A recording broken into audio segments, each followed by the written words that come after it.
Hey guys, welcome back to DC Extra. My name is Chris, and today we are going to be breaking down the Dark Crisis issues for December.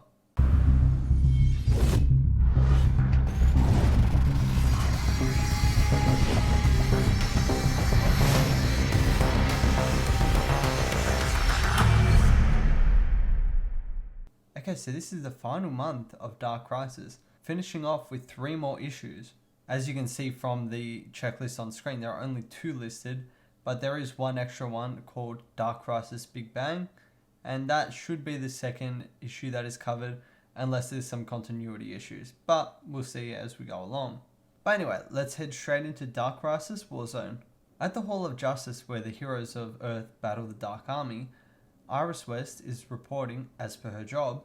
However, once she sees a couple children in danger, she steps in and draws attention to herself.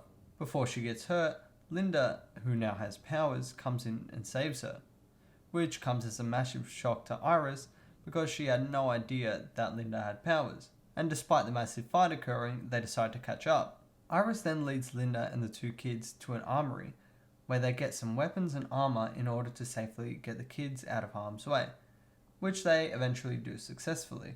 Next, we meet up with Jim Corrigan, who used to share a body with the Spectre. He makes his way to the Hall of Justice and witnesses the horror that the Spectre is unfolding on the heroes due to being controlled by the darkness. Corrigan attempts to bond with the Spectre once again, which proves to be more difficult than first imagined. However, his attempt provides the time Raven needs to take down the Spectre.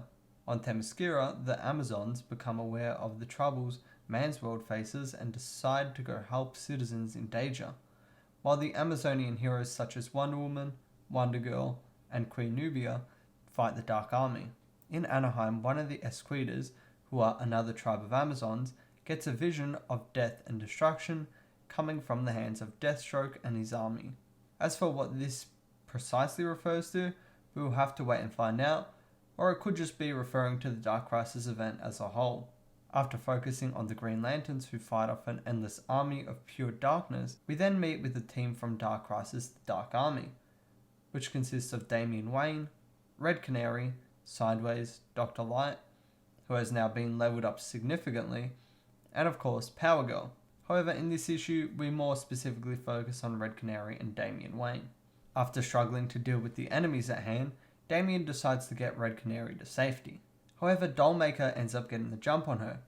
Luckily, Black Canary is there to save her, and after Red Canary fangirls a bit, both Canaries team up and kick bad guy ass. Alright, now diving into Dark Crisis issue 7. This issue opens with Nightwing and Slade confronting each other, although it appears to be in some sort of vision, because they are not at the Hall of Justice, and Nightwing is de-aged back into his Robin years. Here it is explained that while Pariah did start this crisis, it is now being continued by the Darkness, which is currently presiding inside Deathstroke. We then see the team from Dark Crisis the Dark Army join the fight, with the now supercharged Dr. Light, who will help the heroes have a fighting chance against the darkness. Meanwhile, the Speedsters attempt to repair the connection from their multiverse to the rest of the Infinite Earths. However, they quickly realize that it is not working. Luckily for them, Dr. Light steps in to help them, and then with their combined powers, they're able to cleanse the multiverse of the darkness it was influenced by, in addition to rebirthing the Infinite Earths. Black Adam confronts Deathstroke and shares his power with him, along with all the other heroes, in order to keep them from being influenced by the darkness. However, it is already too late, as the darkness had found a new home inside Nightwing. As the darkness fades from the universe, Nightwing manages to free himself from it, and they stop Slade, with the help of Rose, who happens to be Slade's daughter. After the hero's victory, we see various groups in the DC universe reunited and celebrating. However, not all is good, as Oliver is still missing and the Legion of Doom managed to escape in all the chaos. As for Slade, after his connection with the darkness, his powers seem to have been stripped away. Green Lantern Hal Jordan decides to stay on Earth for a while. Meanwhile, Barry mentions that he's going to examine the multiverse, which we will see in Dark Crisis the Big Bang. It is also mentioned that Dinah and Roy are going to be searching for Oliver, which we may get to see in an upcoming Green Arrow series. Black Adam parts ways with the Justice League, and despite their recent alliance, threatens that if they were to get in his way, he will stop them.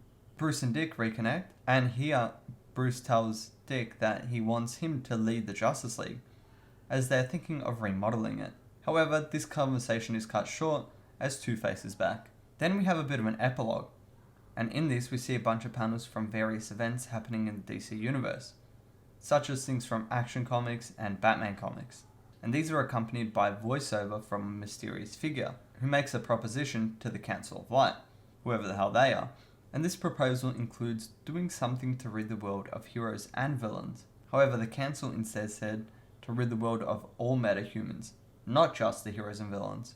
It is then revealed that the figure is Amanda Waller, accompanied by a new iteration of the Suicide Squad, with two variants of Peacemaker present, one appearing to be male, most likely Christopher Smith, while the other appears to be female. Another person is dressed in a suit that appears to be a mashup of Batman, Bizarro, Joker, and Yellow Lantern all at the same time.